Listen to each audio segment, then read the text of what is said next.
Well, this is about Alzheimer's. I live in the old folks' home here in Houston, and old folks' home. There are a lot of them.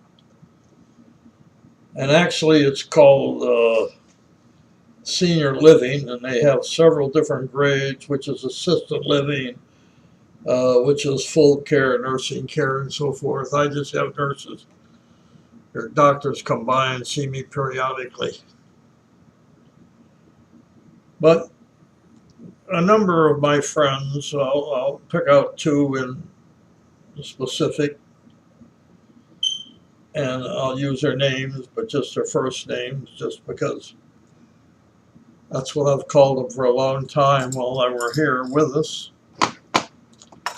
And one is named John. He was a real little fellow, about 5 foot nothing, and loved by everyone. John could sing any song that they ever played at one of our get-togethers. He danced. All the women used to line up to dance with him. He had a marvelous personality and a wonderful outlook on life. Except he came here. His wife brought him here to Houston to live here for a while so she could find a home to put him in, which he needed because he was getting where he was not manageable for her. Or I'll tell you a story. One day, four of us, Joanne, John, Herbie, and myself, went shopping down at the mall. And Herbie and I said to Joanne, Joanne, why don't you go shopping and we'll keep an eye on John, because you don't normally get to do things by yourself and you can have the freedom of it. And she went shopping, and Herbie and I lost John in the first 5 minutes. I said, oh my God, don't tell her we lost him. She'll never let us babysit again. But John could disappear in a minute. And we found him, fortunately, without her knowing it.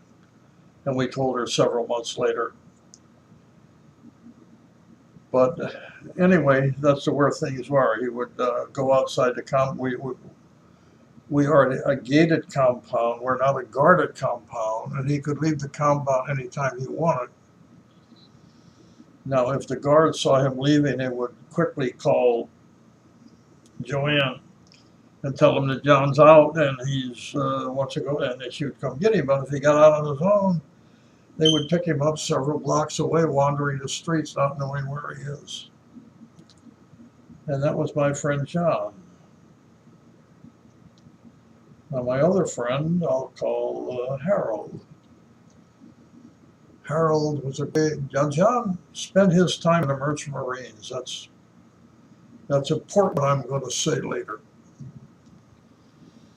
He spent his wartime in the Merchant Marines. He tried to join all the armed forces, but he was too small. But the Merchant Marines took him, and he spent 20 years in the Merchant Marines after that. My friend Harold was a great big man, spent time in the Marines. I'd sit at the breakfast table when he come up, and I would look up at him, and it seemed to me like he never stopped. He was a very tall man, 6 foot something. And I watched him deteriorate right before my eyes.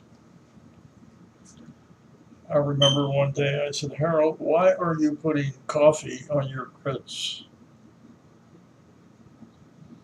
And he stopped a minute and said, I don't know. Well, that's not a sign of Alzheimer's, I don't think. Maybe it is. I don't know. I don't know much about Alzheimer's, but I can tell you how to try to avoid it. And I will later. And he would start to do things and so forth, and I would notice it. And he would get up and go to the John and spent a long time in there and so forth. And his wife used to join us for breakfast every now and then and so forth. And he got up, went to the John, and she said, "Oh my goodness." I said, "What's the matter?" She said, "Well," she said, he reverts back to his childhood when he goes to the toilet, so he takes off all his clothes and has on his shorts that are just like a pair of diapers. And he does his duty, and he gets dressed again, and he comes out, and that's why it takes him so long in there. And I went up to visit up in his house one time, and he had to go to the John, and he did the same thing. And he started to do other little things, and he would go outside the gate. He walked outside the gate one time without his pants on, and the guard stopped him and said, "Well, you know, I'm not supposed to stop you, but I shouldn't let you go without your pants on." He said, "But you can't stop me." He went out and he sat on the steps out front, and they called his wife, and she came and got him. And they deteriorated right before my eyes, right before my eyes. You know, an old folks' home isn't a bad place to live, except you lose a lot of friends along the way. Now, if you're not in a home like this, you have a circle of friends, and within that circle, maybe 2 die a year. Well, I live out here by the exit gate, and I see that red light go out of here several times a week, sometimes every night of the week. Taking someone to the hospital or taking someone to the morgue, one of the two. Flashes in my room as it goes by. But that doesn't tell you how to get rid of Alzheimer's. Okay. I've had this idea for many years. Remember, I'm a cook. I saw on television on a Sunday morning show, they were talking about the amount of copper that collects in the brain. Your brain has so much copper in it. It needs it to function. But there was a larger accumulation, when they find a larger accumulation of copper, that seems to tilt the scale towards Alzheimer's. Well, I'm glad the doctors discovered that, but I don't know if they have it incorrect or not. But there's something else that enters your brain that they haven't even given consideration to. And maybe when they're measuring the metal in the brain, this other item is showing up as the metal also. Maybe their little unit can't distinguish from copper from steel. How does steel get in the brain? The spoon. Mama cooking with the spoon. Stir in a pot, scraping the bottom of the pot. Every time you scrape metal on metal, it wears. You don't see it? It's a microscopic wear. And what are the scrapings? They're microscopic too. Now Mama scrapes the pot, and Mama tastes her thing. Well, she scraped that, and the metal is there, and she's taken it, and bingo, or maybe she has Daddy taste it. But cooking at home with a metal spoon certainly, in my opinion, adds to it because it puts microscopic filings of steel in your body. If you don't taste it and you scrape it, it's floating around in the sauce, and somebody ends up with the sauce, and it's on an intake. Now, my friends, Harold and John, I believe that their Alzheimer's come from the FARC. They both spent a lot of time in the service. And I had asked them both along the way, did you eat off of metal trays? Oh, yes, all the time. They couldn't afford to feed an army on plates, my goodness gracious. So now we got scraping the metal tray with the FARC. and we have the metal fibers. It might be my imagination, or I'm just suspicious and I investigate everything, that there are more older gentlemen with Alzheimer's than there are older females. Because we spent time in the service and we ended up with metal scrapings. Now at home, they serve. I see where they have I don't have stock in this company, but pie pans are coming out ceramic. Okay, you can take a spoon to the ceramic and it's not going to wear. It wears when you do it on the metal pot and pan. Metal pots and pans. You get a wearing sensation from your utensil and also from the pot and pan. You can't see it, but it's there.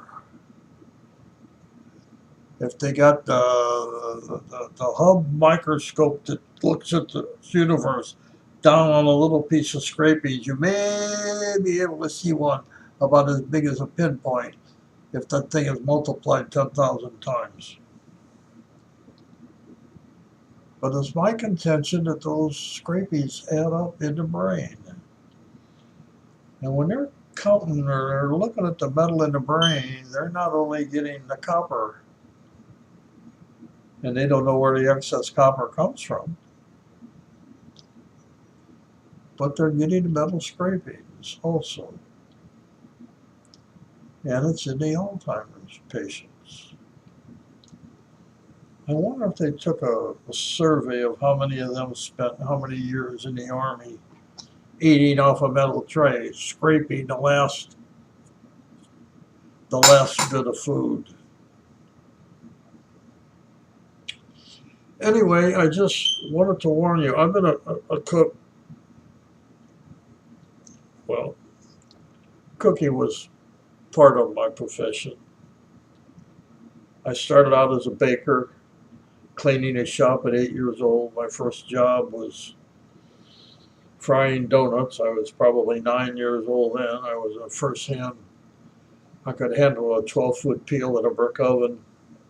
By the time I was 12, I could go over things and pull them out and so forth, which was a real trick. I was a full-fledged baker by the time I was 18. I went into service. I couldn't hear, but I went into service. Back when I went into service, after World War II and the Korean War, young men wanted to be patriotic. We wanted to go defend our country. And I did. And how did I go in only with not hearing very well? Well, when you went into service, they didn't talk to you, they yelled at you. Come here, rah, rah, rah. They yelled at you everywhere you went. You didn't have to be patriotic, be here or anything. I almost got caught once, but I didn't. I ended up in Alaska. I wasn't a sergeant, but I had a high school education. What a joke that was. It was on paper. But I passed a bunch of tests by putting pretty patterns on a paper, and I ended up with a very plush job. I was dining hall sergeant for 18 dining halls. And I wasn't a sergeant, so I was dining hall coordinator for 18 dining halls. I had master sergeants working under me in every dining hall. I worked directly for a captain and a major. The captain was one of the most admirable men I ever met in my life. His name was William A. Wolfe. I don't mind saying it because I was proud to have been under him. The other gentleman I won't mention because I imagine he made a name for himself in the service. A good name, I hope. He was a good man. But I've always advocated that the metal spoon, scraping metal, I would hear it. I could feel it if they were making a big pin or something. I could feel it. I could feel it scraping, and it would God, what are you doing? Get a wooden paddle for that. Good grief. It's been something that bugged me all my life, and I never had a reason or an occasion to talk about it until I see our scientists are saying we got too much copper in our brain.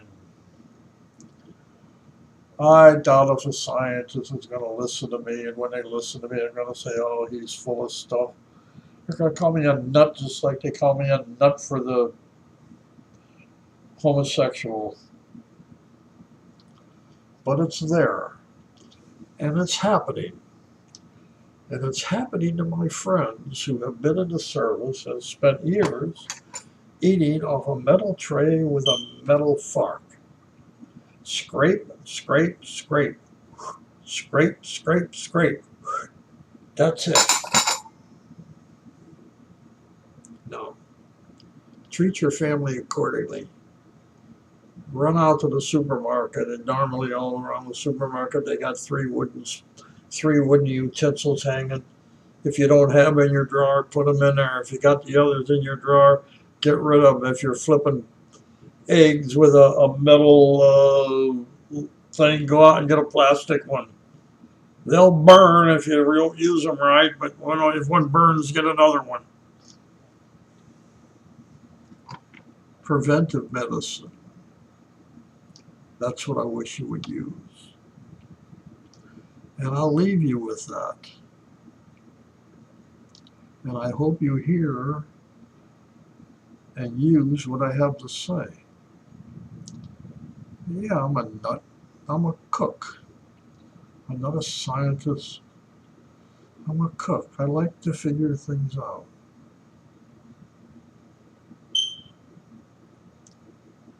Anyway, God bless. And remember, if you're only 5 minutes early to work, you're probably too late.